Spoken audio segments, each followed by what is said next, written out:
अस्सलामुअलैकुम। मैं प्रोफेटोपैथिक हकीम मुज़फ़्फ़र हुसैन अजमल आपसे मुखातिब हूँ। कैंसर के बारे में एक हकीकत को मान लेना होगा कि मेडिकल साइंस की एलोपैथी कैंसर के इलाज में अभी वहीं पर है जहाँ से आज से 100 साल पहले थी।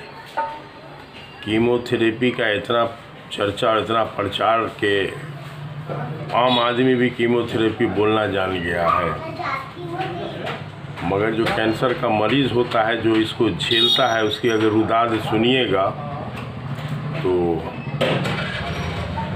आदमी बिना इलाज के मर जाना पसंद करेगा, लेकिन उस इलाज की तरफ नहीं जाएगा। मतलब ये कि जो समझिए हाई एंटीबायोटिक जो होता है वो कीमोथेरेपी में जो है वो सलाइन के ज़रिए 2 घंटा 3 घंटा में मरीज़ पर को चढ़ाया जाता है। मतलब उससे कैंसर सेल को मारने का इंतज़ाम है, लेकिन मामला ये है कि कैंसर सेल के साथ साथ उसमें जो है वो तंदुरुस्त सेल भी मारा जाता है, जिसके वजह से आदमी का बहुत सारा मामला, ज़ुबान का टेस्ट बीड, बाल गिर जाते हैं, अजीब अजीब तरह की कैफियत होती है। यानी इम्यूनिटी बहुत ज़ीरो नहीं, लेकिन ज़ीरो के करीब होने लगती है। इसलिए जो है केमोथेरेपी वाले मरीज़ को डॉक्टर लोग जो है वो जनरल लोगों से मिलने जुलने से मना करते हैं।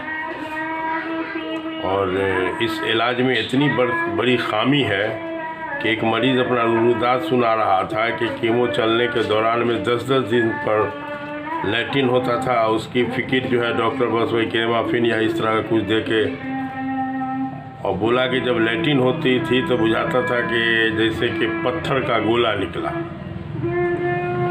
और एकदम जैसे लगा कि कुछ आग की तरह का गर्म खून के साथ।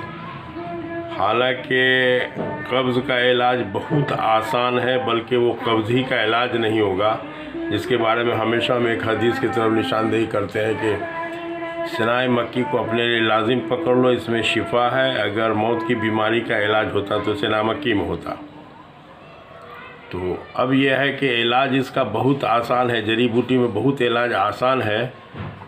एक डॉक्टर साहब के, एक बेहतरीन सर्जन डॉक्टर साहब की वाइफ को लीवर में कैंसर हुआ, तो वो अखबार के ज़रिए से हमसे ताल्लुकात में थे। अखबार में कुछ आर्टिकल हम लिखा करते हैं, तो उन्होंने एक आदमी को भेज के हमारी किताब मंगवाई, जो हमारी हिंदी एडिशन है। उर्दू एडिशन तो ख़त्म हो गया है, और किताब को हमारा अपना अंदाज़े के 2-3 बार उन्होंने पढ़ा। अब पढ़ने के बाद तो फिर हमसे जो बात किया तो उन्होंने कहा कि चूँकि हम तर्क संगत लिखा है ना, किताब में सीधी सीधी नहीं लिखा है कि ऐसा होता है। हमने इस स्टाइल से लिखा है कि इस वजह से ऐसा होता है और इस वजह से एलोपैथ वाले फेल हैं। तो मसला यह है कि वो तो चूँकि एलोपैथ वाले ही हैं, तो फट से समझ गए, तो बोलते हैं कि हमारा दिल कहता है कि इस इलाज से हमारे वाइफ का को शफा मिल सकती है।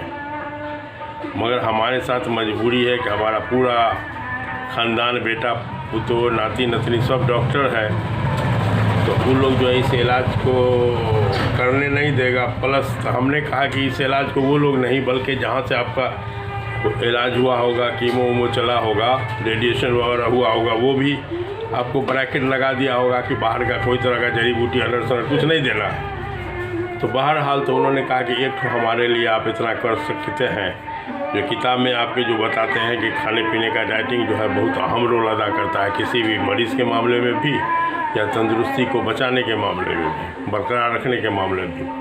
तो उसमें हमको थोड़ा सा गाइड कीजिए। तो हमने पूरा रिपोर्ट उनका मंगवाया, उस रिपोर्ट के हिसाब से हम उनको गाइड करते रहे। तो 2 महीना जब इस तरह का गाइड हुआ, तो 2 महीना के बाद एक दिन हमको फ़ोन करके करीब 1 घंटा बातचीत हुई, 52 मिनट रहा। तो वही बताया कि माशाल्लाह हमारी वाइफ जो है रूब सेहत है। बड़ी खुशी की बात हुई। तो हमने उनसे कहा कि देखिए, हम जो सीधे सीधी बोलते हैं कि तिब नबी का रेंज बहुत वाइड है, इसमें कोई बीमारी लाइलाज नहीं है, तो ये ऊपर की बात नहीं है, ये प्रैक्टिकल है। अब है कि कैंसर का मरीज़ हम लोग को मिलता भी है तो 3rd स्टेज में हार के पैसा वैसा पूरा ख़त्म कर लिया, पूरा केमो तेमो अनसन सब चल गया, तो अब 3rd स्टेज के बाद जो है अब चलो भाई आज़मा लो, हकीम साहब के जड़ी बूटी को भी आज़मा लो।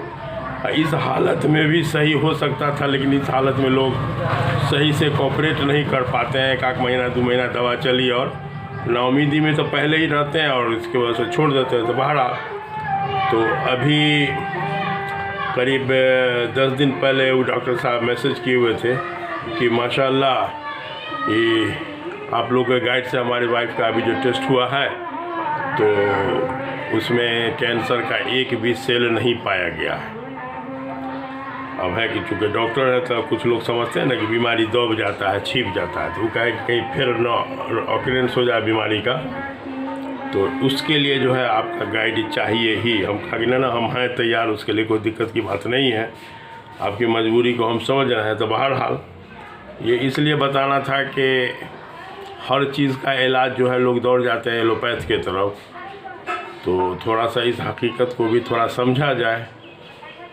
और कैंसर तो अब महामारी का शक्ल इख्तियार कर रहा है, उसके पीछे बहुत सारा कारण है, जिसमें एक कारण ये भी है कि एक तो तेल मसाला का इस्तेमाल ज़्यादा हो रहा है, दूसरे लाइफ स्टाइल इतना गलत हो गया है कि अब रात का खाना जो लोग अब 1 बजे रात में खाते हैं। एक हमारे गांव की बहू होगी जो कलकत्ता में, उसका शौहर कहीं नौकरी के चक्कर में कलकत्ता तोफसिया में रहती हैं, तो वो हमसे साल में 1-2 महीना दवा एकदम रेगुलर खाती रहती हैं। उनके रीढ़ में दर्द उर्द था, तो अल्हम्दुलिल्लाह 10-15 साल पहले उनका बाकायदा इलाज किए थे तो माशाल्लाह शिफा हुआ था। अब है कि उनका रूटीन है कि हर साल रमज़ान के लगभग में दवा जो है हमसे मंगवा के खाती हैं।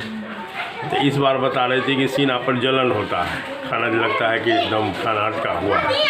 तो हमने पूछा कै बजे रात में खाना खाती है रात में, तो कहे तो 1 बजे रात में खाते हैं। अब आप समझ सकते हैं, तो हमने कहा उसको 2 घंटा और बढ़ा के सेहरी बना लेती ना। 1 बजे रात में खाना खाने वाला आदमी को न नींद पूरा होगा न ठीक से हज़म होगा। तो अभी अगर एक लाइन में बोला जाए कि बीमारी का मेन कारण क्या हो सकता है, तो रात का खाना देर से खाना, ये बड़ी ख़तरनाक बात है। और जब साउंड स्लीप नहीं होता है ना, तो इसमें बहुत सारा मामला है। जो एक कैंसर निक्रोसिस फैक्टर होता है, जो साउंड स्लीप नहीं होने के कारण वो जो बढ़ता है, तो समझिए कि ट्यूमर को जो खुद ख़त्म करता है तो ट्यूमर को बढ़ावा दे देता है। तो इससे ये समझ सकते हैं कि नींद न पूरा होने से एक ही मामला नहीं होगा, बीपी नहीं बढ़ेगा, डायबिटीज़ नहीं होगा, बल्कि कैंसर भी होने का अंदेशा है, मोटापा आवेगा, बहुत सारी बीमारी को बुला के लावेगा। तो और इसके बारे में हदीस से भी सर्टिफिकेशन है कि अपने खाने को, रात के खाने को ज़िक्र और नमाज में पचाओ, खाना खाकर फ़ौरन न सो रहा करो, इससे तुम्हारे दिल जंग आलूद हो जाएंगे।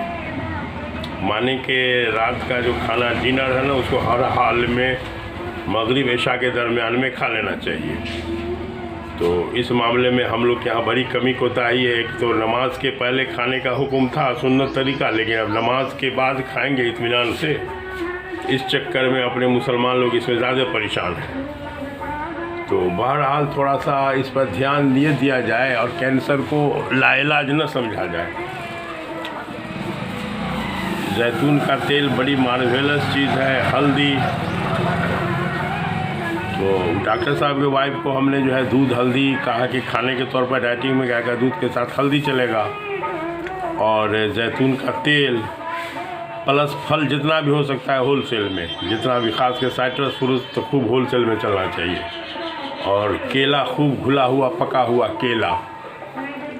और जाहिर सी बात है कि लीवर का मसला था तो तेल मसाला तो एकदम ज़ीरो कर दिया जाए, बल्कि उनको कहा कि अगर खाने की ख्वाहिश होगी तो जैतून के तेल में खाना पकवा के दीजिए।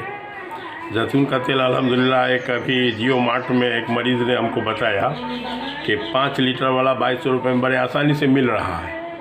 तो अल्लाह दिए हुआ है, करवा तेल की जगह पर 3 चमचा न खा के आप 1 चमचा खाइए, बस जैतून का तेल खाइए, उसी में खाना बनवाइए, पूरे घर का भला हो जाएगा। तो दिमाग से निकाल दीजिए कि कैंसर लाइलाज है या कैंसर का इलाज एलोपैथी में होगा। जड़ी बूटी में कैंसर का बहुत अच्छा इलाज है। अब है कि थोड़ा सा सब्र और यकीन के साथ मौका दिया जाए तो इंशाल्लाह कोई बहुत बड़ी बात नहीं है। ऐसा बहुत मिसाल है हमारे पास, लेकिन अब इसमें क्या है, छोटा छोटा वीडियो बनाने के फेरी में रहते हैं कि ज़्यादा लंबा हो जाएगा तो शायद आप लोग टाइम दे के थोड़ा सा परेशान हो जाइएगा। और हम बीच में रोक के प्रोफेशनल स्टाइल से हम बुझावल नहीं बुझाते हैं, इसलिए जो बात जहाँ तक आपके जानकारी के लायक समझते हैं उसको हम पूरा तरीके से बोल देते हैं। उसी में कभी बार कुछ लंबा वम्बा हो जाता है तो थोड़ा सा उसको इग्नोर कीजिए और थोड़ा सा सब्सक्रिप्शन को बढ़वाइए हमारे इसको। और हम बार बार बोलते हैं कि कुछ आपका इस लाइन में हमको ऐसा कमेंट हो या कुछ याद दहानी हो कि इस टॉपिक पर हम कुछ वीडियो बनावें, तो जाहिर सी बात है कि थोड़ा इससे मदद मिलेगी। तो ठीक है, खुदा हाफिज़।